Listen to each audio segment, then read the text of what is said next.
I'm sure many of us know someone, if not you, who's felt uncomfortable talking about religion and money or just have feelings of shame or guilt about it. Welcome to Yahweh's Money, a podcast where we discuss the crossroads or intersections of religion and money. We're going to go deep into topics like tithing and saving and debt and so much more from the religious view. I'm your host, Shay Cook, CEO and founder of Crusaders for Change, LLC, and our co-host is Vanessa McNelly, one of our financial counselor, coach, educators. Let's talk about God and money. Hey, y'all. Welcome back to Yahweh's Money. I'm really excited to be here today with Vanessa, my co-host, and Dr. Troy Muhammad, a friend of mine. We worked together back in the Army days in the early 2000s at Walter Reed Army Medical Center and became friends after that. He's a really cool dude. I'll let him introduce himself, but we're going to be talking about God's guidance and on money. So, Dr. Troy Muhammad? Thank you, Shay. It's a pleasure for me to be here. And as Shay said, we didn't just work together. I actually worked for Shay. That's the truth of the story. And Shay was a financial counselor at Walter Reed in the Army. And my job at that point was more employment readiness, helping military dependents and spouses find employment. And that's how we got to meet. And I met Shay's family, and we all used to get together and have a lot of fun activities. And we became friends after that. Awesome. Well, welcome to the show and to the episode on God's guidance on money. Vanessa, you have anything to add to that? Yeah, well, I have not met you yet, but we already have something in common. We both work for Shay. So, Uh-huh. but I'm super excited to talk to you. So it's so nice to meet you, Dr. Muhammad. Thank you. Yeah. Thank you. Well, on this episode, we're going to be talking about what does the Bible say about money, but also going to go into other religious texts such as the Quran, the Vedas, and the Torah, but also talk about more about the religious beliefs and our religious beliefs and the impact that it has on how we handle our finances. So I don't know if you guys know, there are over 2,300 Bible verses associated with money. Everything from tithing, saving, lending, debt, possessions, obsession, and more. So, what resonates with you, Vanessa, when we're thinking about the Bible and the money and all the different Bible verses? So honestly, I feel like growing up, the ones you hear mostly about are tithing and giving, Mhm. because the church would always have us, when they're trying to fund some new project or something, we would have one of those big revival weekends or something. And, Yeah. it was just, give, give, give until you can't give anymore. Hmm. That Mhm. was the message growing up in, Southern Baptist Church. So, that's all we would really hear is just, give, give, give. But I think there's a lot more to it. I think now, though, lending and how we lend money, that's something I'm really interested in us talking about a little bit Mhm. more too. Yeah, and I know Troy, you grew up as a Catholic, or at least had some Catholic. Well, you grew up as a Catholic, right? So did I, and my family's from Baltimore. My mom's side of the family, and they grew up. My dad's family grew up as Methodist. But so, what did you see around the Bible and money growing up as a Catholic? Right. I grew up in South Philadelphia, and in South Philadelphia, the Church held sway pretty much. So just about everyone grew up in the Catholic Church. And I remember going to church on Sundays, and you would have an envelope, and you would put your money in the envelope and give it to the person who was collecting the monies. But I was really young, so I didn't really correlate being in church with the money. I just thought it was just something you did. And as Vanessa said with the building fund, I think we all remember donating money to that endless building fund, That no matter what endless. church, synagogue, or mosque we are part of. Yep. That is so true. We just talked about on our last episode about the envelopes and having to get the 52 envelopes a year. And then Hmm. you know, Yep. at and week 48, you still got, 50 envelopes and you're like, oh, wait a minute.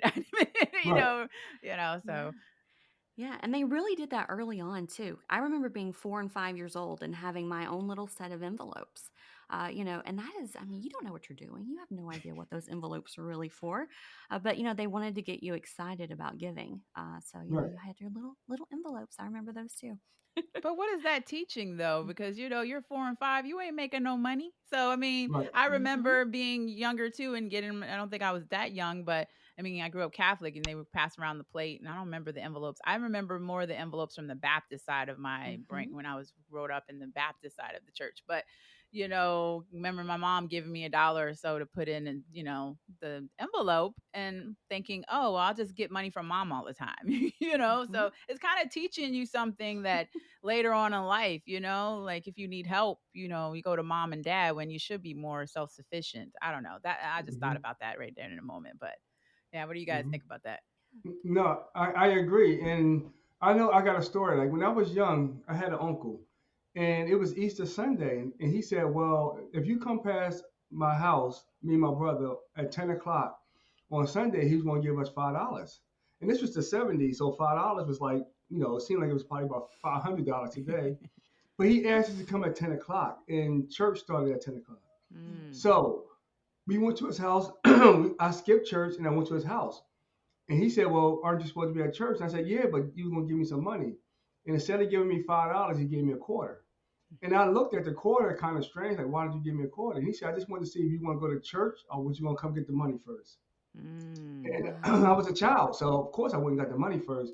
But the lesson that he was trying to show me was don't put money over your faith. Hmm. Mm. And again, I was a child. I had no Mhm. concept of money. But yeah, I remember that vividly, and I was like, he never gave me the $5. He gave me the quarter. Wow. So What an yeah, impact. Life lessons. I know, Yeah. right? Yeah. No matter what faith you are. I mean, Uh-huh. that's one of them things sets in your mind. And then later on in life, you were dealing with it as counselors and coaches and wondering why you're like that. And because right, something that happened in your childhood. right, correct. Yeah. Exactly. And That's it very, sounds very. like we've all had strong influences, in our families growing up, that kind of led us in the way that they followed, just to kind of, I guess, indoctrinate us into their beliefs. But it's nice to see that we've been able to kind of break away from that as well and kind of figure out what works for us. Right. Yeah. And I just want to point out some of the Bible verses, and then we can go more into the Quran as well as the sacred scripture of Islam. But I know Colossians 1:16 says, "For in him all things were created, things in heaven and on earth, visible and invisible, whether thrones or powers or rulers of authorities, all things have been created through him and for him." What does that verse mean to you, Vanessa? Gosh, I mean, kind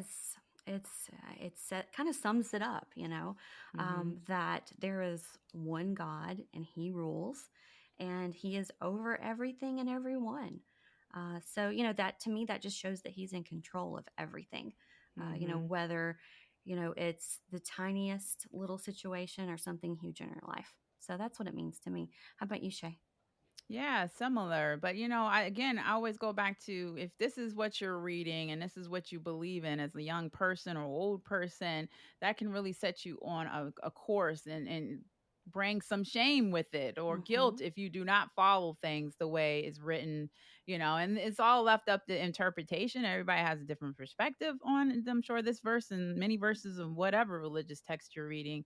But I think it's powerful that just something like this, or even First Peter 4:10 says, each of you should use whatever gift you have received to serve others as faithful stewards of God's grace in its various forms. And talking about God's stewardship and or godly stewardship and how to serve, does that necessarily mean money?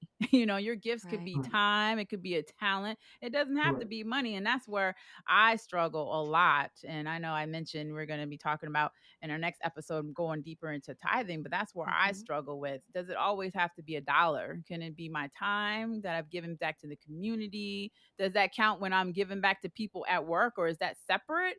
Mm-hmm. So I have these kind of conversations with religious leaders in my family and outside, because I just want to know that I'm serving God in the right way. But does that mean just my time, my money, so various gifts? So that's what speaks to me. But Troy, what do you think about those scriptures? No, I agree. And when we look at in Islam, when we look at charity, it's not just the monetary charities. Mm, Charities could be your time. It could be charity could be a good word. Charity could be a good deed. Now we know in the world in which we live, in order to obtain certain things, you have to pay charity. mm, So if you go to a mosque, a synagogue, or a church, well, that mosque, synagogue, or church has a mortgage or have to pay rent. And so people, typically the parishioners will pay, they would tithe a certain portion of their pay to make sure that we have a place to go to worship. So we understand that. But charity is not just monetary. And you can't like there's a saying in the Bible. It says something about a rich man has more of a chance of going through the eye of a needle than Oh making it to the yeah. kingdom of God. Mhm. Because Yep. sometimes if you have an abundance of wealth, you try to pay your way or pay off your sin. So you might say, okay, I have all this money, I'm doing all these bad things, but I'm gonna treat somebody to dinner or I'm gonna do Mm. something, charitable. If I'm a millionaire and I give a homeless guy $100, that's different than if I'm poor and I give the same homeless guy $100 where I don't really have it to give. So yes, we don't believe that you shouldn't try to acquire money because money can purchase things that can make your life a little bit easier. But that should never be your goal. That should never be your focus. The acquisition of money. Mm. You should seek righteousness first. Seek righteousness first. And then Yeah. prosperity. Is prosperity a good thing then? Yes, it is. Yeah. If you obtain it in the right way. Now, Mm. in Islam, we are taught that you're not supposed to profit off of other people's pain. Oh yeah. So, for example, I'm not supposed to sell you a product that I know is harmful for you. So I Mm. shouldn't be selling you like different types of drugs or alcohol or food that I know that's bad for you, even though it might be profitable. So if I wanted to open up, just say, a corner store, and I'm Muslim, I shouldn't sell you anything in that store that's going to be harmful to your health. So I shouldn't try to profit off of your pain or off of your addiction. That makes sense. Yeah, To- I think we believe that too as Christians. But do we follow through with it? I don't know. No, And we're and, worried and about the typically, dollar bill first. But yeah, go ahead. Oh, is that something you see a lot of though? Do you see a lot of Muslims that follow that to a T, or do you see people who kind of, turn the other cheek and, they profit from that? well, we have a saying that a lot of our Muslim brothers and sisters that come here, especially from different parts of the Hmm. world, they put the Quran behind their back and a dollar in front of them. Meaning Mm. that, in Islam, we don't eat pork.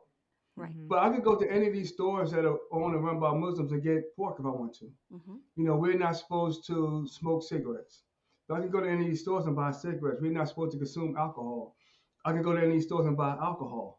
So it's at the end of the day, I think that some people they look at it as though, well, I'm not doing it, and if someone chooses to do it, I'm gonna make money off of it, which is not the way it's supposed to go. Not supposed to be You're that not way. supposed to. You're not supposed to promote that lifestyle. But I see it all the time. We all see it all the time. Yeah, we're still humans first. I mean, Right. even though you're Right. supposed to be, Christian, Islam, Muslim, whatever first, but we're still humans. We still make mistakes, and Right. yeah, definitely. Wow. So the Quran is the sacred scripture of Islam, and I know one of the principles that we pulled out was that, or of 35:3, one of the verses was, "Is there any creator other than Allah who provides you from heaven and the earth?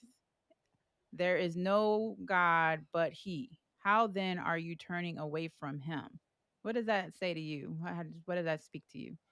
Well, what it means is that everything you do is supposed to be for the glory of God. Mm. Now, in Islam, when we say Allah, Allah means God. Allah is Mhm. Arabic for God. Mhm. So everything you do is supposed to glorify God. Mhm. So the way we live, the way we worship, the way we treat others.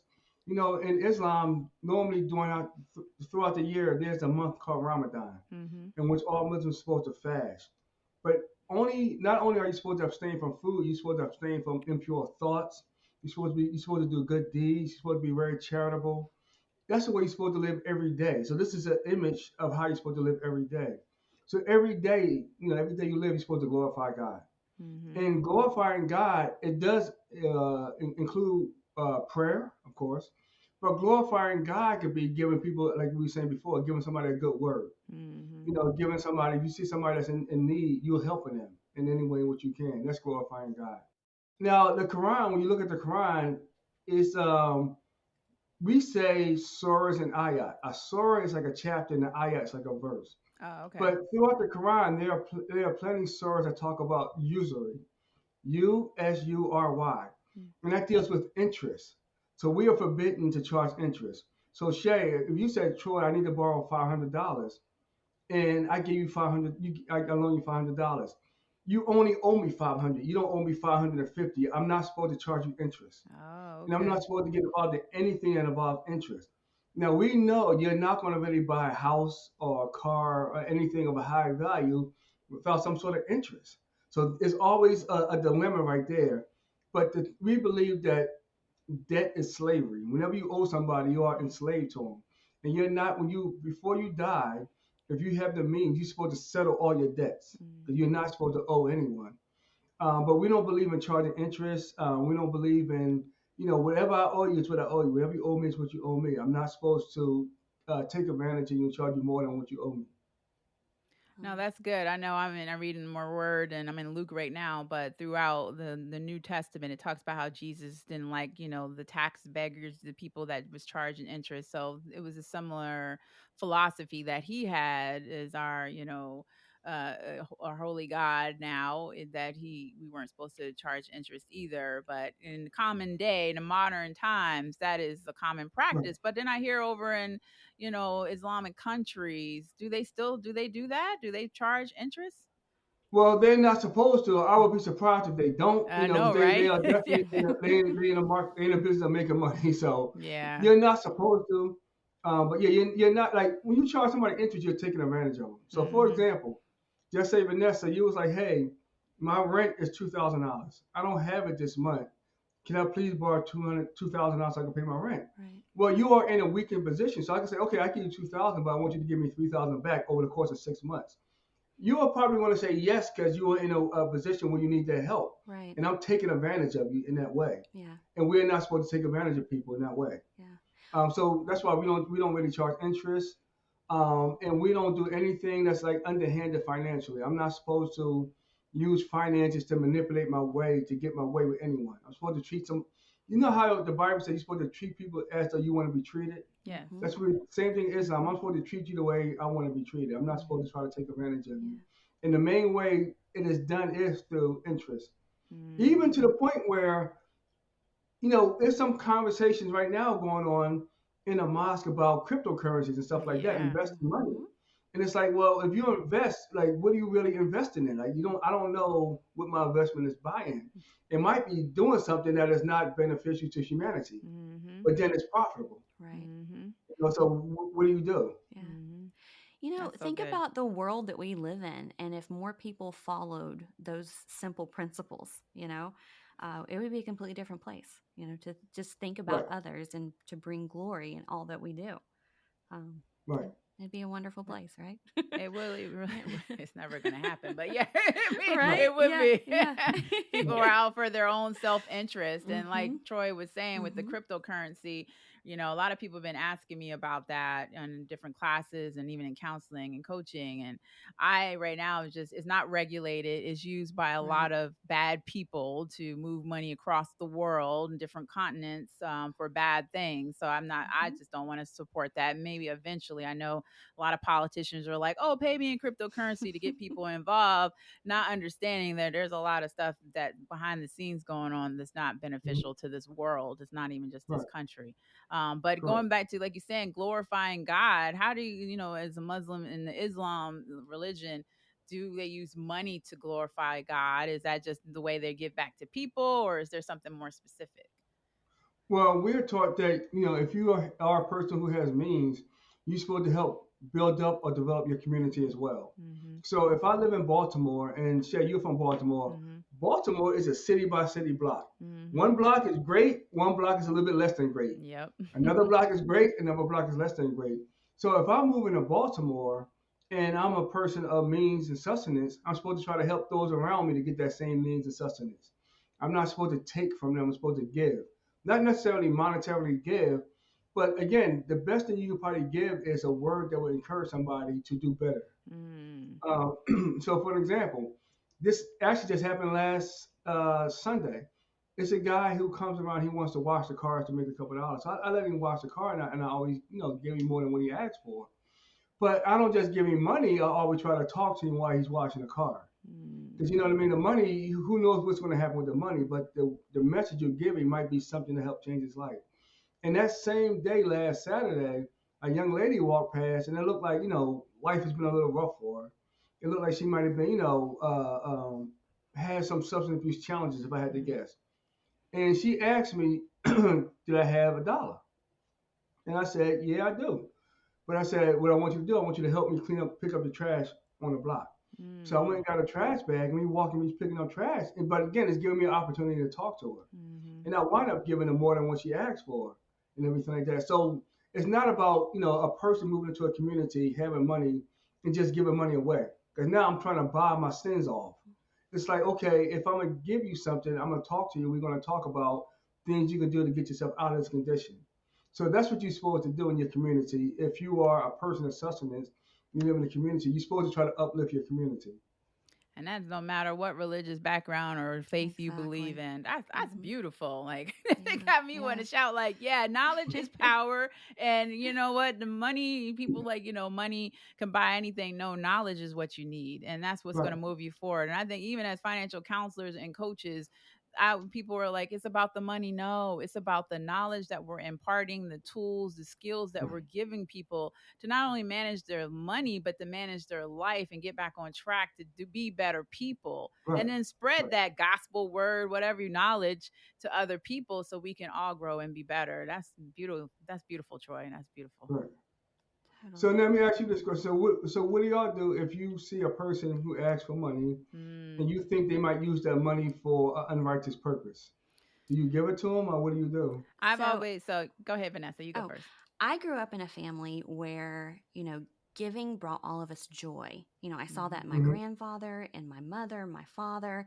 And, what I was always taught, you don't know what that person is going to use that money for, sure. But wouldn't it be better to give money to someone who didn't Hmm. need it than to not give to someone who really needed the money? Right. So Mm. I was taught from a young age that you give what you can when you can. And sometimes, you have the means to give more, sometimes you have the means to give less, but you give what you can. And it's always been something that I've done. In the past, people have looked down on me for doing that, but it makes me happy and it brings me joy. So I definitely do it whenever I can. Hmm. Me, it's more about giving a gift, like as in instead of money, I love to give like clothes, new or Hmm. used, and usually because I take such good care of our stuff, my stuff, and even when I'm giving away used stuff is great, or just giving away time, helping somebody, cleaning up for them. I love to clean and stuff like that, or even just food. I'll never Hmm. forget, I was working at Coast Guard headquarters years ago, and there was a homeless guy I used to see all the time. I know my dad, he's imparted this lesson on us that every time he would go to DC, he would give bags of clothes to homeless people. And so they just expect my dad to give them clothes, which is great. But I had like just a brand new bag of chips or something. And I gave this guy and he really wanted money and he threw my chips on the ground. And I was like, dude, Oh like, I know wow. you hungry. I Hmm. mean, so Hmm. Right. I know he wanted money to do something, he probably had a substance abuse problem, but you could tell. And so I was like, I'm going to give you food or clothes or something like that. I don't know. And Right. just, that's me being kind of like controlling, like, I don't want you to use my money on anything, but I know you need food and I know you need clothes or water or whatever. And Hmm. that's what I love to give to people. But of course, I Right. will give money if I have to. But I was just really disappointed in that person at that time. That really left a bad taste in my mouth about how people are, with Yeah. some Right. things. But yeah, so I guess it depends. Yeah. But I wanted to get into, because I mean, this has been a great conversation about how do our religious beliefs impact the way we handle our finances. So I know we talked about that a little bit already, but I mean, taking it back to being a kid and seeing certain things in the Catholic Church and a signal or any kind of church, the synagogue or anywhere in a mosque, and now you see different things from your parents, the religious leaders in the institution, positive, negative. How does that in fact and handle how does that impact how you handle your finances, Troy? Well, with me again, it's always the question of like investing. That's the hardest one because Mm. you know it's really hard to put yourself in a different financial bracket by just saving. At some point, you have to try to invest to try to find a product that has a high interest rate. But then again, if you Muslim, you don't really believe in interest. How do you reconcile the two? So how do you like? Do you invest? And if you invest, what are you investing in? And do you save money? Do you spend it? Like it's a lot of questions. Again, we don't really believe in interest, but you're not gonna get a mortgage without interest unless you Mm-mm. just have the cash to pay for the house, or you're not gonna be able to Right. buy a car or any high ticket item. So that's always a challenge. In the world we live, you can't really buy a house, unless you get a mortgage. And you get a mortgage, you're paying interest. And as you know, you're paying interest for the first, 10, 15 years. It's a lot of interest you're paying. Mhm. So what do? You got to live somewhere. So that's always the challenge of like, how do you invest money? Me, myself, I try to make sure that if I'm going to do something where I'm trying to make money off of it, I'm making sure that it's not harmful to other people. And you really don't know because you don't control the product. So it's always difficult to do that. Yeah, that's good. How about you, Vanessa? Yeah, I think there's so many similarities. My philosophy is, you don't invest in what you don't understand. You Right. need to really understand what you're investing in. But I think too, just with religion and how it's impacted my financial decisions. I've been able to live on less and be happy. And I think Hmm. that's something who, people who don't have, a higher power or a God, they're always chasing something, usually money, right? Hmm. So I think when you can find happiness in other things, it takes less money to have that happiness.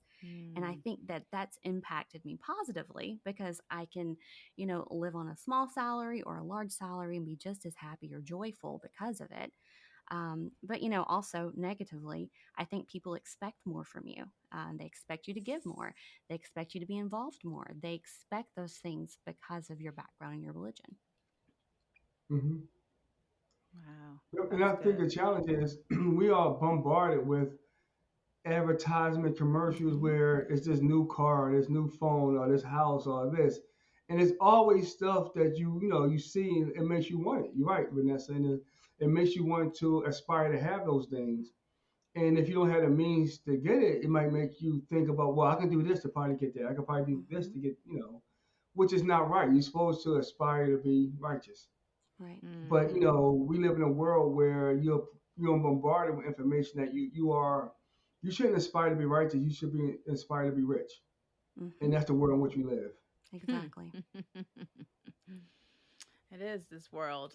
It's pretty sad too, especially when you're raising kids in this world, right? So, Yeah. thank Hmm. God my daughter is aspiring to change climate change and stuff like that and not trying to make the money, but she needs to make the money to sustain because she ain't gonna live in my house forever. Right, so right, so right, it's trying to find that balance is Yeah. hard. And then she's right. like, I don't want to call you and ask for money, but she needs money, so I need to help her. But then she has rich roommates that they Hmm. can borrow at any time. Their parents are going to take care of everything. And Right. so it's very different. Yeah. So we definitely need to have that conversation more with kids and people. And I love having those conversations with clients and having going deeper Hmm. into, how does your religious beliefs impact you? Because that might be setting you back, Right, Right. right, right, and also I think about just when the scriptures or verses or whatever you want to call it were written, these texts were written, it was a very, very different world. They didn't have correct, iPhones and Hmm. computers and internet and correct, cryptocurrency, and weren't thinking about putting stuff in the stock market and correct. pandemics and wars. Well, I guess they had some wars, but they didn't Right, have all that then. And so it was a Hmm. very different context of what we're in now. And I always think about it, even reading the word, and I really believe in it and I can see it. I'm like, but it's still not modern day scripture. And should right, we be writing modern day scripture to right, I always think about that. It's like, well, when are we going to get more verses or more scripture or books in the Bible? Because I mean, somebody got to talk about this new world, and how would God tell us to live in this new world? Hmm. And I mean, and I know some people, they do interpret that if you get like the Bibles or the scriptures or the text with notes in it, and they're like, Hmm. well, this is how it would apply to today. But so right, I don't know, from Islamic perspective. I mean, with right, the interest, that was what, centuries ago, right? When they put right. that And, in and place. it's funny, and it's funny because like especially when you go to different parts of the world. Now let me explain something about Islam for a second. Hmm. The word Islam just means submission to do God's will. Oh, And the okay. word Yeah. Muslim is one who submits to do God's will. One, That's that's what it the means. person. Yeah. And people think that there are Islamic countries. No, they are countries where the majority of people might be Muslim, Muslim. but Okay. a lot of the way they practice is a lot of culture Mm-hmm. intertwined. Mhm. So a Christian who lives in Iraq looks just like a Muslim who lives in Iraq. They had the same type Mhm. of lifestyle. Mhm. Just like a Christian in the United States had the same lifestyle. Like me and Shay had the same lifestyle. Mm-hmm. Mhm. But I will say this: sometimes you have some of our brothers and sisters from like this, just from the Middle East. They always say they try to live their life like Prophet Muhammad, peace and blessings be upon him. Mhm. And the first thing we say is, "Well, you're not riding a camel; you got a Mercedes." So you're really not trying to live the way they lived 2,000 years ago, 1,400 years ago. You're not. Yeah. You're not living in a little hut with a Mm-hmm. camel. You have a Mercedes. You live in a Exactly. mansion. So I understand what you're saying, but at the end of the day, when you look at those scriptures, as Shay was saying, how can I take what I learned from what happened 1,400 years ago, 2,000 years ago, and apply it to my life now? How can I make the Bible or the Quran or the Torah a living document and not just look at it from a historical perspective, but a perspective of, hey, it's giving me guidance for my life right now. And Right. that's always the challenge. Now, I think some people, we look at it from, like these are stories or parables that happened 2,000 years ago and it doesn't apply to me. It Mhm. absolutely applies to you because if you're talking about somebody being a prophet, they prophesizing what's going to happen in the future, not what's happening in the current day. So we Mm. should be able to take the scriptures and apply it to our life. If not, Right. then what are we doing? Yep. And I do. But you're right. Yeah. Mm-hmm. Sometimes it's hard. Mm-hmm. That's why I have a full on my Bible is like an extra 1,000 pages long is because it has everything explained out and different notes. And I love the notes because it just breaks down each line in the scripture to modern day application and it just makes it make more sense. So, Vanessa. Right, Yeah. Yeah. Well, yeah. And just even the differences in needs and wants. Needs and wants have Mm. changed so much. Today, technology is still a want in a lot of ways, but in a lot of other right, ways, it's a need too. We need that right, to work, to get things accomplished. So I think, yeah, being able to take that and say, okay, that worked then, but things have changed a little bit, and I'm okay with that. right, And yeah, and some people are not. But just being able to take that and say, okay, yeah, I'm okay with that. This is what it means to me, and I'm okay with that. Is something right, that I think a lot of people have a hard time with. right, Yeah. right. Correct, correct.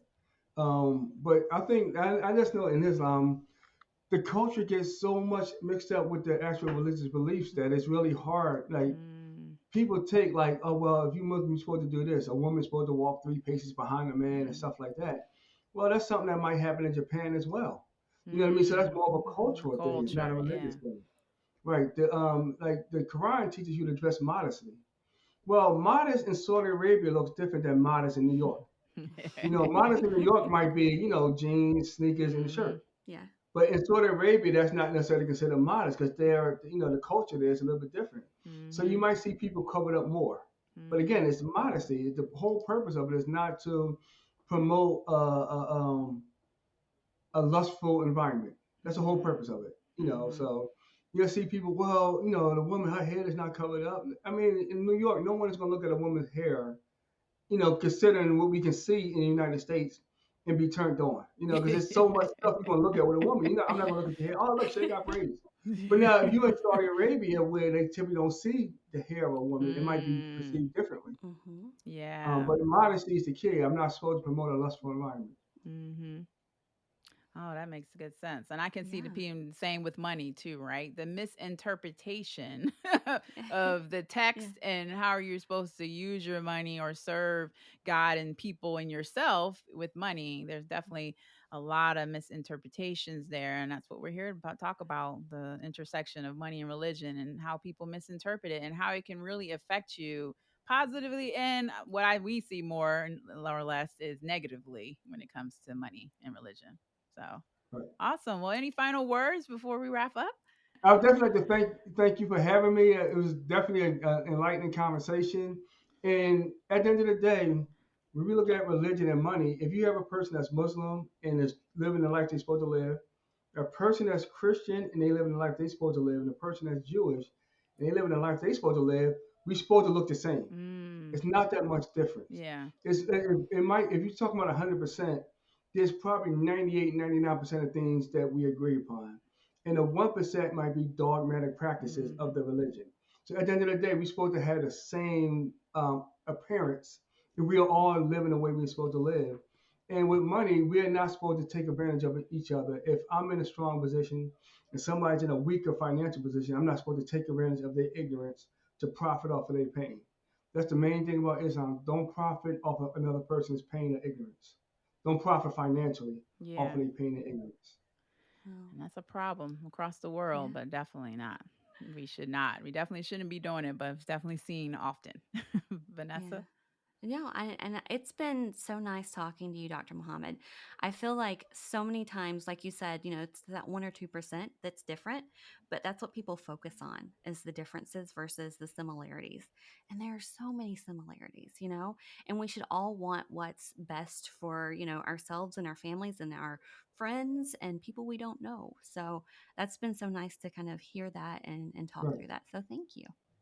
right. Yeah. You're welcome. Thank you both, Dr. Troy Muhammad, Miss Vanessa McNelly, and I'm Shay Cook with another episode of Yahweh's Money. Really enjoyed this conversation. We might have to have a part two. I'm sure we will because it was so good. We can go even deeper.